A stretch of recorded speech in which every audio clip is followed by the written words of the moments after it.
So today I have the pleasure of speaking with Alain. Would you like to introduce yourself to the community and tell us about your business? Hi, I'm Alain. I own Vara Recruitment, established about 2 months ago. Work around Worcestershire, the West Midlands, and Gloucestershire, and mainly doing corporate recruitment for those that need it. Fabulous. And what made you take the plunge? Um, I think it was a combination of things. Everyone at the moment's looking for a work-life balance, but everyone's looking to leave their mark as well.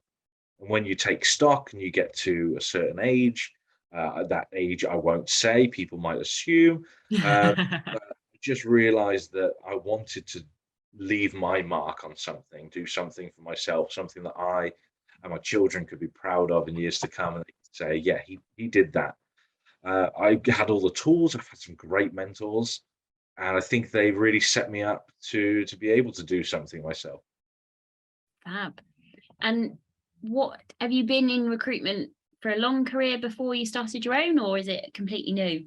It is relatively new, I would say, in the world of recruitment. So 5 years in recruitment itself. The last 10 years spent total in management and the recruitment process before then being headhunted into recruitment Mhm. by one of my mentors, my previous boss, who I've known for far too many years now, 30, 31 years. I was very young when I met him.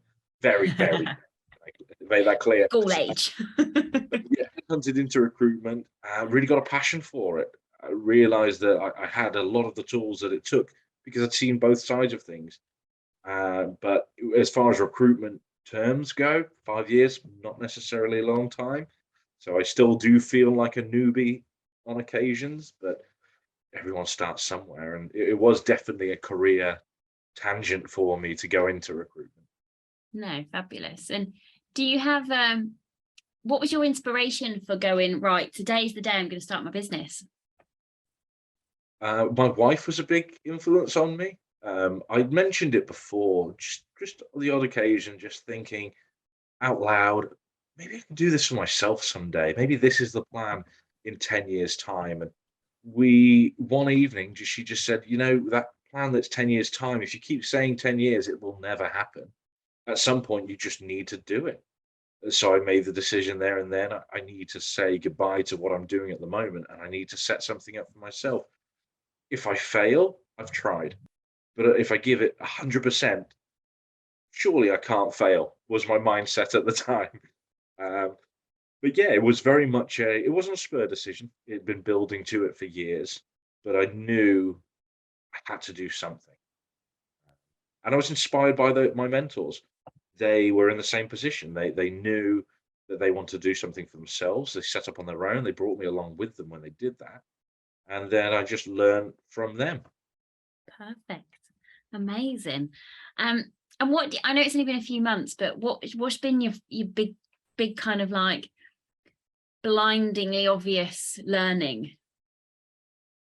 Um, it doesn't come to those who don't work for it, especially when you start out something from nothing. So I've always moved into things that were already established.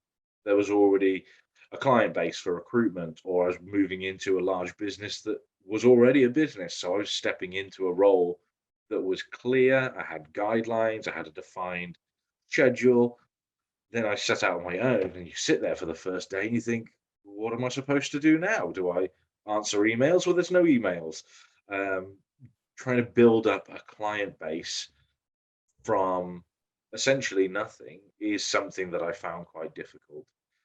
It was a learning curve. I think I'm definitely getting there now because I don't have the cachet of saying I'm with such and such. That was a big learning curve of how to present myself Mhm. and how to just build someone else's confidence I already have in what I do. If someone doesn't know me, then they don't have a clue what I'm capable of. And it's that self sell that was uh, a difficult learning curve. Rather than this is the business, I'm selling it. It's this is me, and I'm selling me. And yeah, I didn't think I'd ever have to sell myself to make a business, but here we are, Yeah. 21st century. I'm doing it.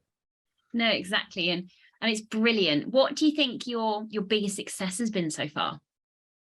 Well, I've broken it down to micro successes at Yeah. every stage.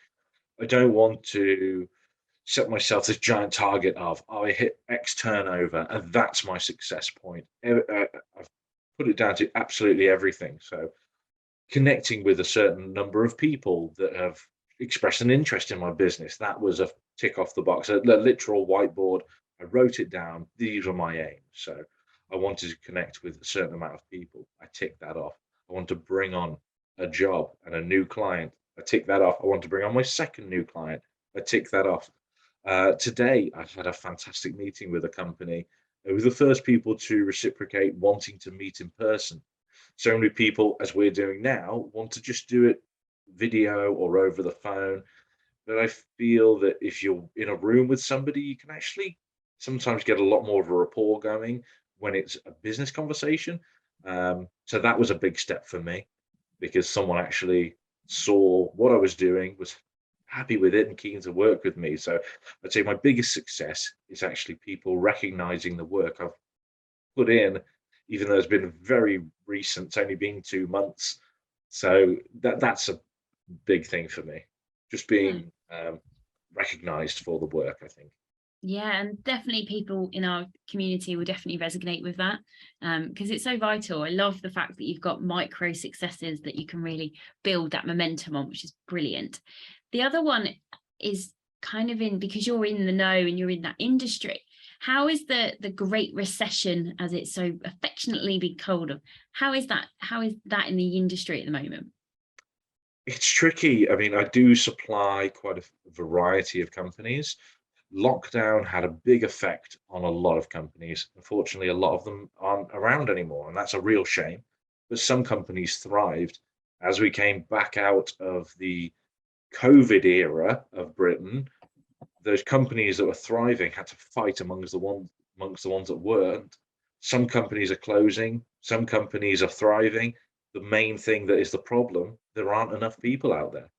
And that is why the need for someone in my business, recruitment, is so vital, because I will spend all day, every day trying to find the right people. And that's the biggest commodity at the moment.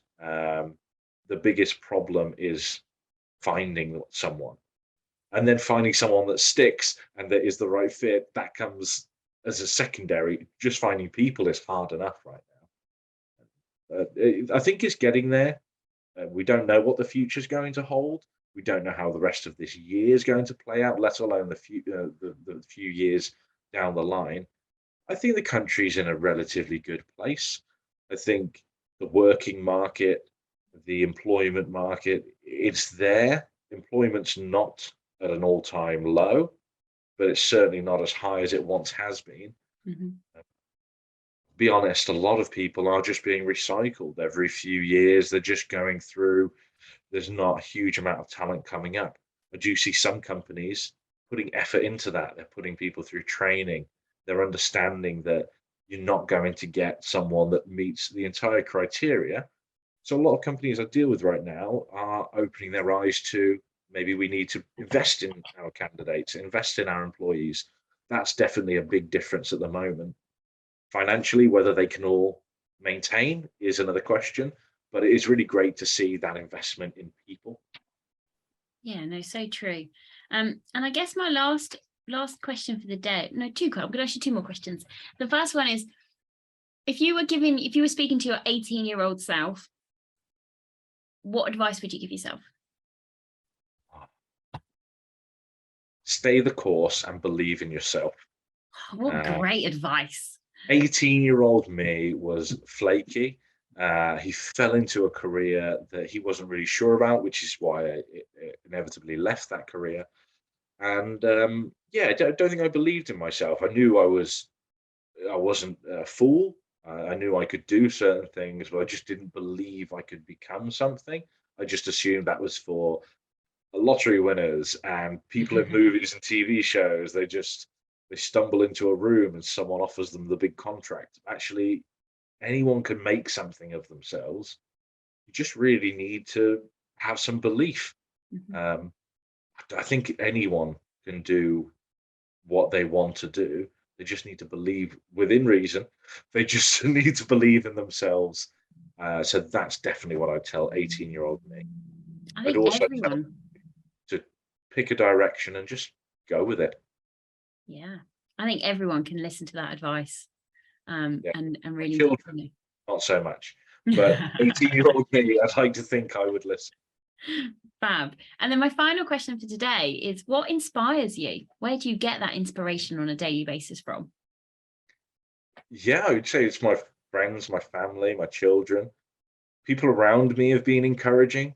So especially within the last few months, I've had imposter syndrome more times than I can count. And they're the ones saying, actually, it sounds like you're doing really well. And then you step back and you look at those micro goals that you have and you say, well, if I've ticked 5 or 6 of 20 things off, that's 5 or 6 less than I have to tick off anymore. So that's my biggest inspiration, the people around me. Those mentors that I spoke about, I've spoken to them quite a few times since starting this business, a competing business and rival business to their own, and they've been great. They've given me great advice. They've pointed me in the right direction. Yeah, I think having a good group of people around you is definitely a help. Not saying that that's the be all and end all, because you still have to put the work in, but yeah, friends and family, they're my inspiration. No, amazing. Thank you so much. We are wrapping up. Great job.